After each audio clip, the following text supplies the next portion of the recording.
Friends, स्वागत है आपका दीपक सांगा क्लासेस में। इस वीडियो में हम आने वाले रेलवे के एग्ज़ाम के लिए कुछ महत्वपूर्ण क्वेश्चन आपके साथ डिस्कस करेंगे, जो कि एग्ज़ाम के नज़रिए से बहुत ही महत्वपूर्ण हैं। आइए देखते हैं आज के जो क्वेश्चन हमने सेलेक्ट किए हैं वो क्या हैं। जो पहला क्वेश्चन जो हमने लिया है वो ये है, एलोरा कैलाश मंदिर किस शैली का बना हुआ है। एलोरा कैलाश मंदिर जो है वो किस शैली का बना हुआ है, ये क्वेश्चन में पूछा गया। ये सदाबहार क्वेश्चन है, किसी न किसी एग्जाम में जरूर पूछा जाता है। अच्छा क्वेश्चन है। तो ये मंदिर जिस शैली का बना है उस शैली का नाम है द्रविड़ शैली।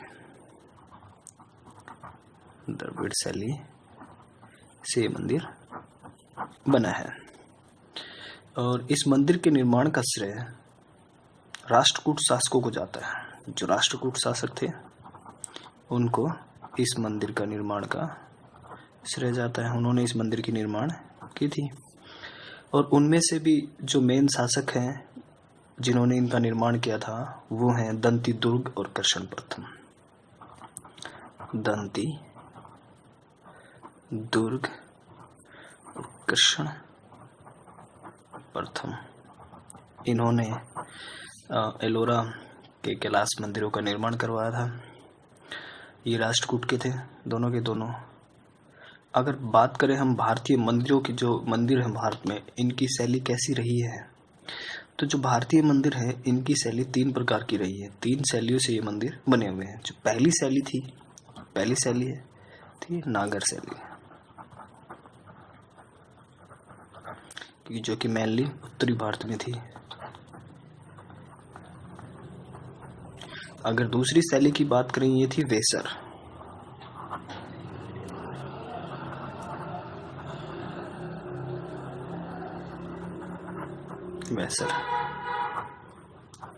और जो तीसरी शैली थी ये थी द्राविड़ शैली। द्राविड़ शैली जिसमें राष्ट्रकूट मंदिरों का निर्माण हुआ है, ये द्राविड़ शैली थी। नेक्स्ट क्वेश्चन देखते हैं हमारा क्या इंपॉर्टेंट क्वेश्चन है। तोराह किस संप्रदाय का पवित्र ग्रंथ है। जो तोराह ग्रंथ है ये किस संप्रदाय का पवित्र ग्रंथ है। ये जो तोराह ग्रंथ है ये यहूदियों का पवित्र ग्रंथ है। यहूदी जो संप्रदाय है इनका प्रमुख ग्रंथ है। और ये जो तोराह है ये 5 पुस्तकों का समूह है। जो तोराह है 5 पुस्तकों से मिलकर बना है। 5 पुस्तकों का संघ है और इस तोराह को ओल्ड टेस्टामेंट भी कहते हैं। ओल्ड टेस्टामेंट भी कहा जाता है। जो तोराह है ये यहूदियों का प्रमुख ग्रंथ है जो 5 पुस्तकों से मिलकर बना है। 5 पुस्तकों का समूह है जिसे तोराह कहते हैं और इसे ओल्ड टेस्टामेंट भी कहा जाता है। नेक्स्ट क्वेश्चन देखते हैं हमारा क्या।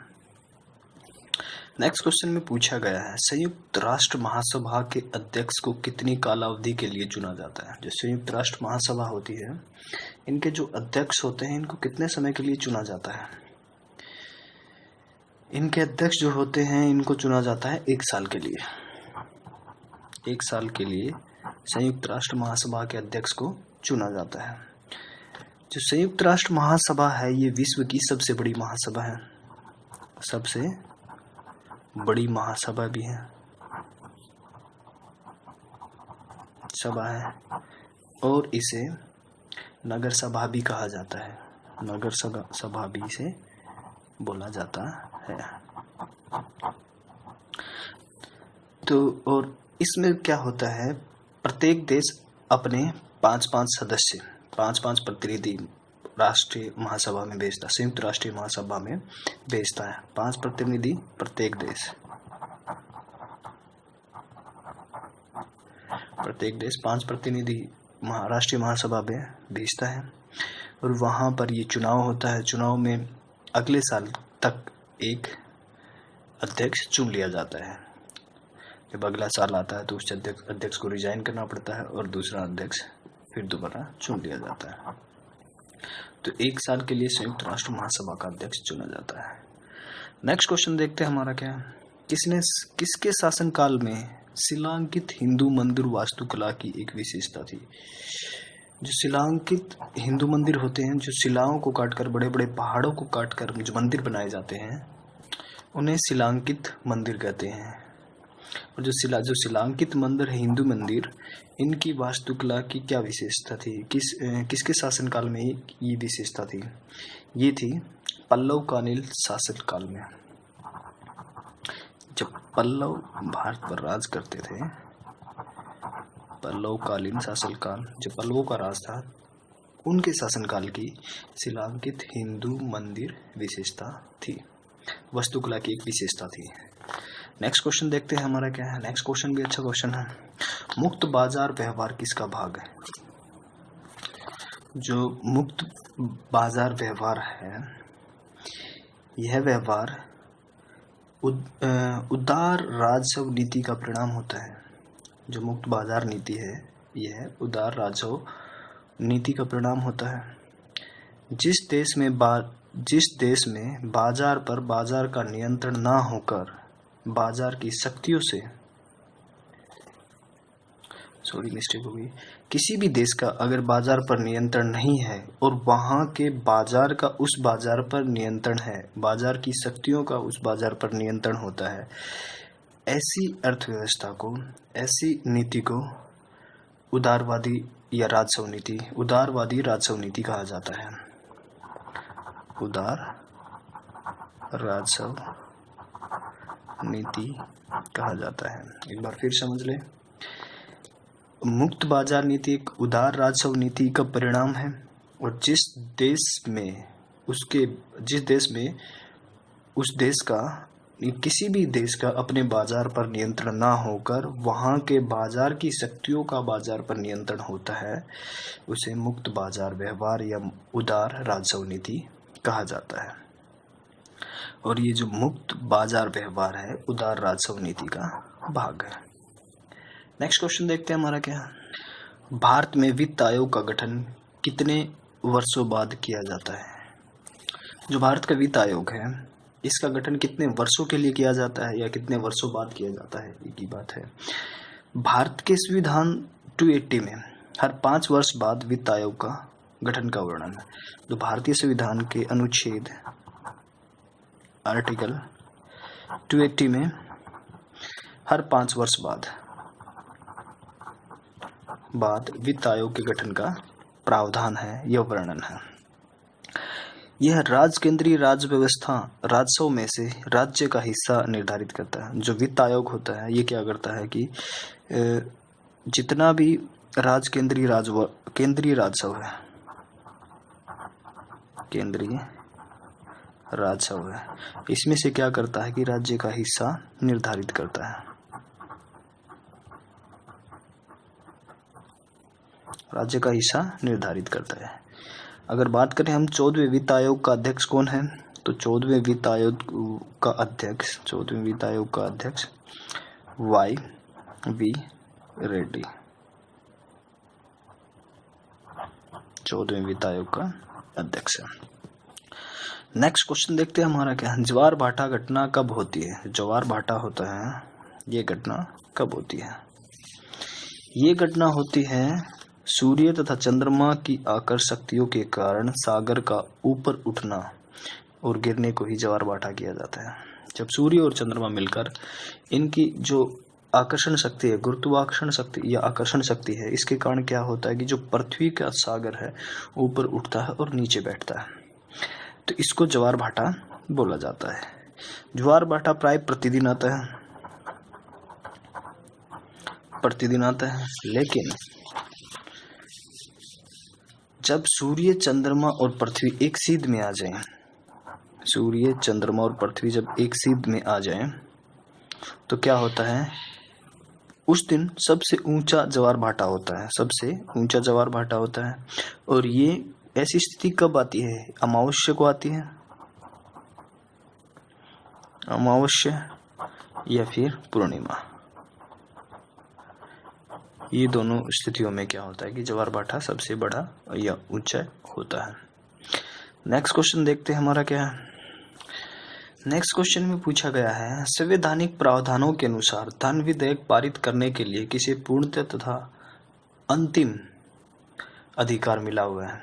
वह कौन सा सदन है जिसको धन विधेयक पारित करने के लिए पूर्णतः और अंतिम अधिकार मिला हुआ है? सबसे पहले बताते हैं कि जो धन विधेयक है ये केवल लोकसभा में पास किया जाता है। लोकसभा में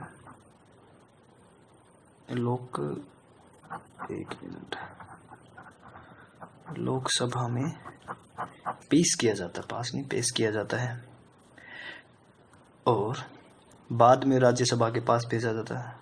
राज्यसभा के बाद में जब धन विधेयक लोकसभा में पास हो जाता है तो उसके बाद क्या होता है, राज्यसभा में भेजा जाता है। राज्यसभा में भेजा जाता है। अगर राज्यसभा सिर्फ ऐसा इतना कर सकती है कि इसको संशोधन की सिफारिश कर सकती है। जो धन विधेयक है इसको संशोधन की सिफारिश कर सकती है, इसको रद्द नहीं कर सकती। अगर ऐसा नहीं करती तो 14 जब वापस नहीं भेजती संशोधन के लिए तो 14 दिन के बाद क्या होता है कि ये अपने आप ही दोनों सदनों से पास हो जाता है। अपने आप ही 14 दिन के बाद दोनों सदनों से अपने आप ही पास हो जाता है। और जो धन विधेयक है लोकसभा में ही पेश किया जाता है सबसे पहले, उसके बाद राज्यसभा में भेजा जाता है। राज्यसभा अगर चाहती है कि इसमें कुछ संशोधन करे तो वापस भेज सकती है, अगर नहीं चाहती तो पास भी कर सकती है। अगर ज़्यादा टाइम हो गया, 14 दिन बीत गए, तो ये अपने आप ही पास माना जाएगा और दोनों सदनों से पास हो जाएगा। इसके बाद आगे कुछ कार्रवाई होती है। नेक्स्ट क्वेश्चन देखते हैं हमारा क्या।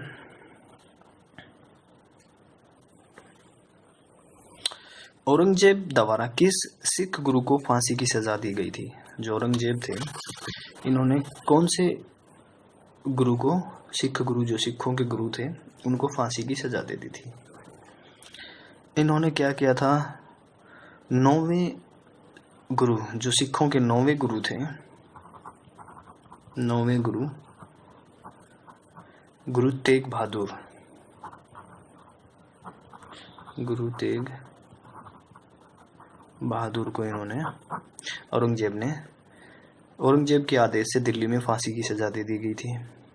और जो गुरु तेग बहादुर हैं इन्हें हिंदी चादर भी बोला जाता है। इसके अलावा इन्हें द शील्ड ऑफ इंडिया भी बोला जाता है। द शील्ड ऑफ इंडिया भी बोला जाता है। इनको फांसी की सजा क्यों दी गई थी? इन्होंने मुसलमान थे, जो हिंदू थे, और उनको जब मुसलमान बनाया जा रहा था इसके खिलाफ इन्होंने आवाज उठाई थी, आंदोलन उठाया था, इस वजह से इनको फांसी की सजा दे दी गई थी। नेक्स्ट क्वेश्चन देखते हैं हमारा क्या है।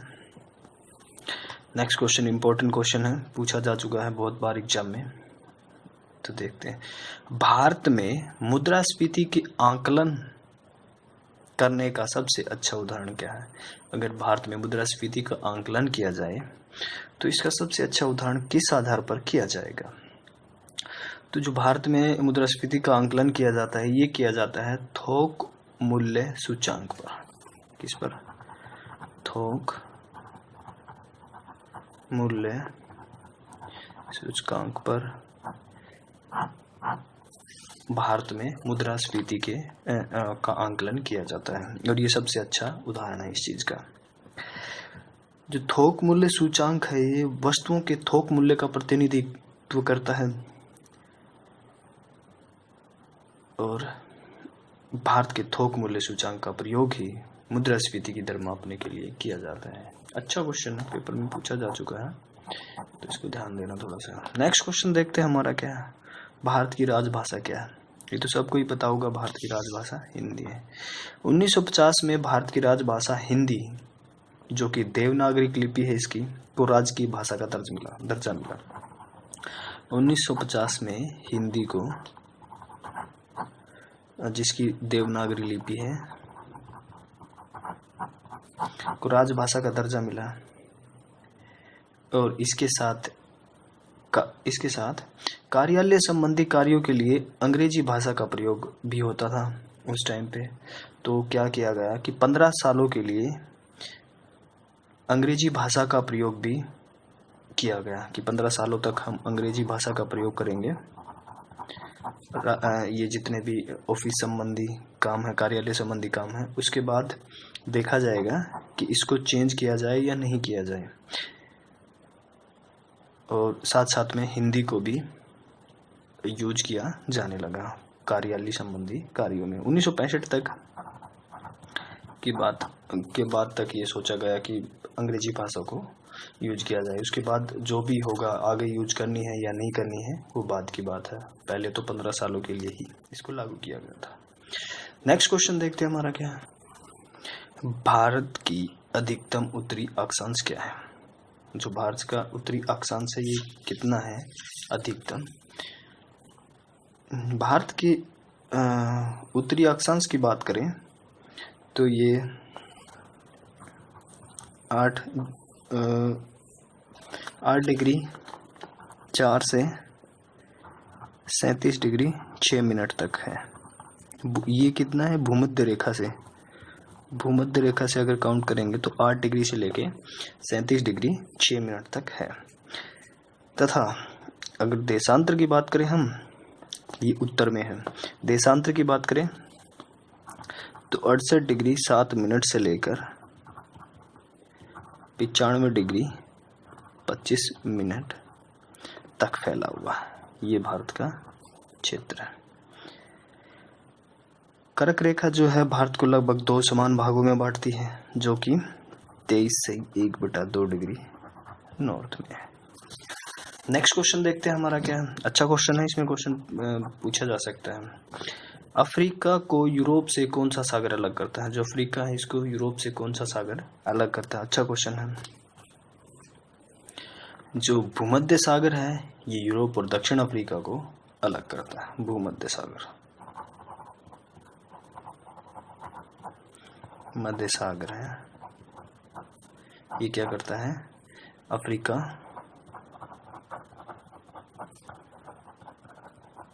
और यूरोप को अलग करता है। अफ्रीका और यूरोप को अलग करता है दक्षिण अफ्रीका में।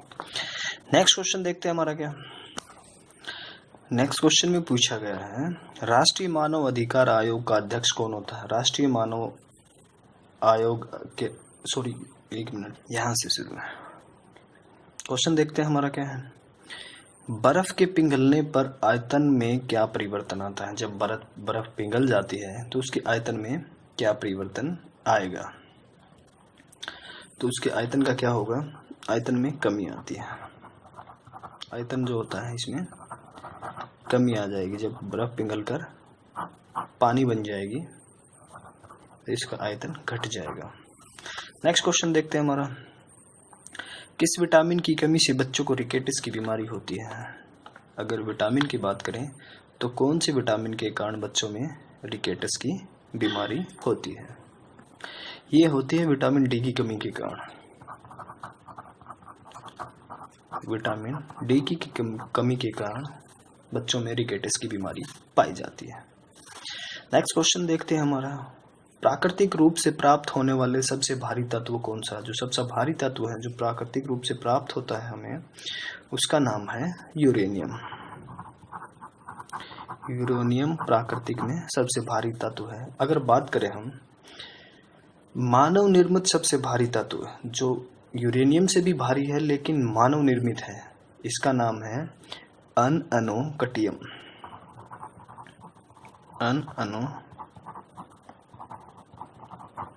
कटियम, ये इंग्लिश का नाम है इसका, अनअनोकटियम। ये मानव निर्मित और यूरेनियम से भी भारी तत्व है। नेक्स्ट क्वेश्चन देखते हैं हमारा क्या है। नेक्स्ट क्वेश्चन है किस गवर्नर जनरल का संबंध डॉक्ट्रिन ऑफ लैप्स से था? जो लैप्स की नीति चलाई थी ये किस गवर्नर जनरल ने चलाई थी? ये चलाई थी Lord Dalhousie. Lord governor Dalhousie ने, Lord governor Dalhousie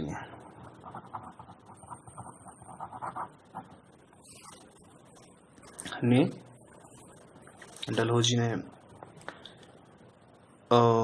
doctrine of lapse की नीति चलाई थी। जो डलहौजी थे भारत में रहे 1848 या 1856 तक। 48 से 56 तक। इस नीति का उद्देश्य क्या था? इस नीति का उद्देश्य था कि भारत के जितने राजा हैं उनका अगर उत्तराधिकारी नहीं है तो उनके राज्यों को क्या किया जाएगा? अंग्रेजी राज्य में मिला लिया जाएगा। सबसे पहले अंग्रेजी राज्य में और डॉक्ट्रिन ऑफ लैप्स की नीति के तहत मिलाया गया था, उसका नाम था सतारा राज्य। जो सतारा राज्य था इसको सबसे पहले मिलाया गया था। अगर सबसे बाद की बात करें तो सबसे बाद में मिलाया गया है अवध को। अवध को अंग्रेजी राज्य में सबसे बाद में मिलाया गया था। अच्छा क्वेश्चन है, पूछा जा सकता है।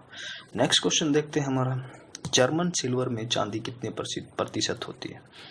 जो जर्मन सिल्वर होता है इसमें चांदी की मात्रा कितने प्रतिशत होती है? तो इसमें चांदी की जो मात्रा होती है ये होती है 0%। जर्मन सिल्वर में चांदी की मात्रा 0% होती है। इसमें सबसे ज्यादा क्या होता है? कॉपर होता है। कॉपर 50 से 60% होता है। जिंक होता है, ये कितना होता है? 70.2 से 90% के आसपास तक होता है। निकेल होता है, इसकी मात्रा कितनी होती है? 21 से 30% के बीच में। तो इम्पोर्टेंट क्वेश्चन है इसमें पूछ लिया जाता है कि जर्मन सिल्वर में जर्मन चांदी कितने प्रतिशत होती है? तो 0% होती है। ये बहुत बार पूछा जा चुका है। नेक्स्ट क्वेश्चन देखते हैं, किस भारतीय को सबसे पहले नोबेल पुरस्कार मिला था? उस भारतीय का नाम बताएं जिन्हें सबसे पहले नोबेल पुरस्कार मिला था। ये मिला था हमारे रविंद्रनाथ टैगोर ने। नाथ टैगोर को मिला था साहित्य के लिए। किस चीज के? साहित्य के लिए रविंद्रनाथ टैगोर को ये नोबेल पुरस्कार मिला था। और कब मिला था? ये 1913 में नोबेल पुरस्कार मिला था। नेक्स्ट क्वेश्चन देखते हैं हमारा क्या है। हाँ, ये क्वेश्चन, राष्ट्रीय मानव अधिकार आयोग का अध्यक्ष कौन होता है? जो राष्ट्रीय मानव आयोग है, जो मानव अधिकार आयोग है, इसका अध्यक्ष कौन होता है? किसको इसका अध्यक्ष बनाया जाता है? बात करें अगर राष्ट्रीय मानव अधिकार आयोग की, तो ये मानव अधिकार सुरक्षा अधिनियम के तहत 1993 मानव अधिकार अधिनियम 1993 के तहत जो अधिनियम था, इसके तहत राष्ट्रीय मानव अधिकार आयोग का अध्यक्ष सर्वोच्च न्यायालय का सेवानिवृत्त मुख्य न्यायाधीश होगा। जो सर्वोच्च न्यायालय है, सर्वोच्च न्यायालय का सेवानिवृत्त मुख्य न्यायाधीश होगा।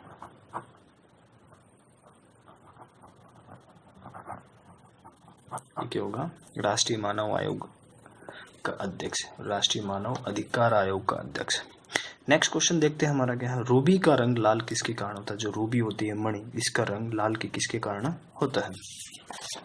जो रूबी होता है इसका रंग लाल क्रोमियम ऑक्साइड की उपस्थिति के कारण होता है। किसके कारण? क्रोमियम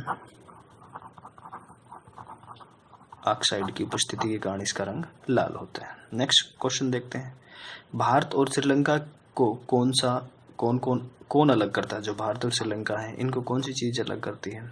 ये करती है इनको अलग पाक स्ट्रीट, जो पाक जल संधि है, ये इनको अलग करती है। नेक्स्ट क्वेश्चन देखते हैं हमारा क्या, कर्क रेखा किन किन राज्यों से गुजरती है? जो कर्क रेखा है ये किन किन राज्यों से गुजरती है? ये लगभग ये 8 राज्यों से, लगभग तो नहीं लेकिन 8 राज्यों से गुजरती है। कौन कौन से राज्य हैं? गुजरात आता है इसमें सबसे पहले, गुजरात के बाद राजस्थान आता है, मध्य प्रदेश आता है, मध्य प्रदेश के बाद आता है छत्तीसगढ़, छत्तीसगढ़ के बाद आता है झारखंड, झारखंड के बाद आता है पश्चिम बंगाल, पश्चिम बंगाल के बाद आता है त्रिपुरा, त्रिपुरा के बाद आता है मिजोरम। तो ये कुल मिलाकर 8 राज्यों से होकर हमारी कर्क रेखा गुजरती है। नेक्स्ट क्वेश्चन देखते हैं, किस राज्य में सर्वाधिक वन पाए जाते हैं? अगर वनों की बात करें तो सर्वाधिक किस राज्य में पाए जाते हैं? वन सर्वेक्षण रिपोर्ट 2011 के अनुसार, इस रिपोर्ट 2011 के अनुसार सबसे ज़्यादा वन जो पाए जाते हैं वो पाए जाते हैं मध्य प्रदेश में। मध्य प्रदेश में सबसे ज़्यादा वन पाए जाते हैं। इसके बाद जो दूसरे नंबर पर आता है वो है हमारा अरुणाचल प्रदेश। अरुणाचल प्रदेश में इसके बाद मध्य प्रदेश के बाद सबसे ज़्यादा वन पाए जाते हैं। नेक्स्ट क्वेश्चन देखते हैं हमारा, किस रक्त समूह का व्यक्ति सर्वग्राही व्यक्ति कहलाता है? ऐसा कौन सा ब्लड ग्रुप है जिसका रक्त कौन सा रक्त समूह है किस रक्त समूह के व्यक्ति को सर्वग्राही कहा जाएगा? ये कहा जाता है AB ब्लड ग्रुप वाले को, रक्त समूह वाले को। AB रक्त समूह वाले व्यक्ति को सर्वग्राही कहा जाएगा क्योंकि इसके प्लाज्मा में एंटीबॉडीज नहीं होते। प्लाज्मा में क्या नहीं होते? एंटीबॉडीज।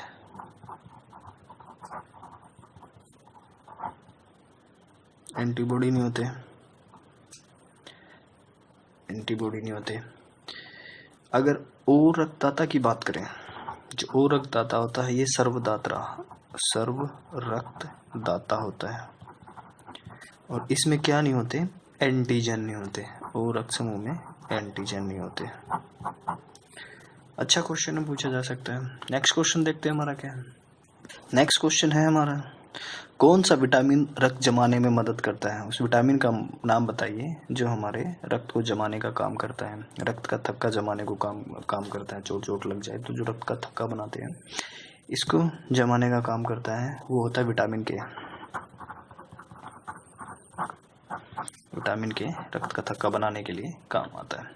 नेक्स्ट क्वेश्चन देखते हैं हमारा क्या है, किस दिन सेना दिवस मनाया जाता है? ये मनाया जाता है 15 जनवरी को। 15 जनवरी को सेना दिवस मनाया जाता है। क्यों मनाया जाता है? क्योंकि इसी दिन 1948 में अंतिम British commander sir Francis butcher के स्थान पर, फ्रांसिस बुचर के स्थान पर क्या हुआ था कि जो लेफ्टिनेंट जनरल KM करियप्पा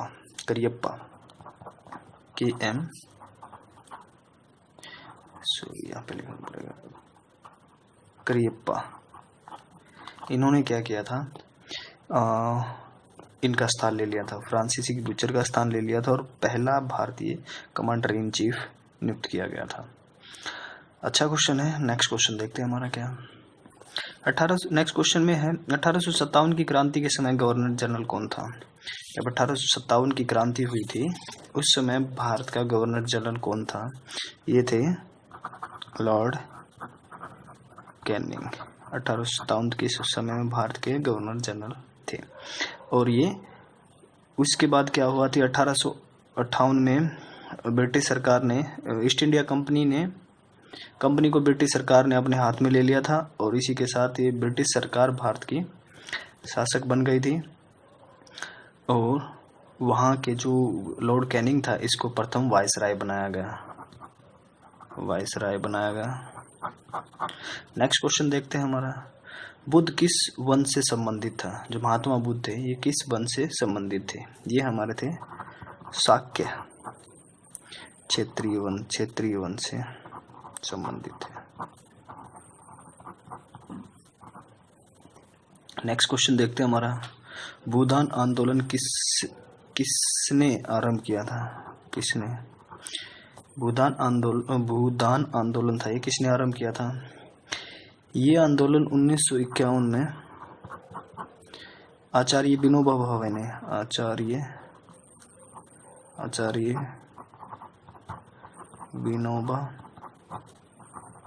भावे ने भूदान आंदोलन शुरू किया था। और ये किया था इसलिए कि जो अमीरों से, जो बहुत ही बड़े जमींदार उनसे ज़मीन लेकर जिनके पास ज़मीन नहीं है उनको दे दी जाए, इसलिए आंदोलन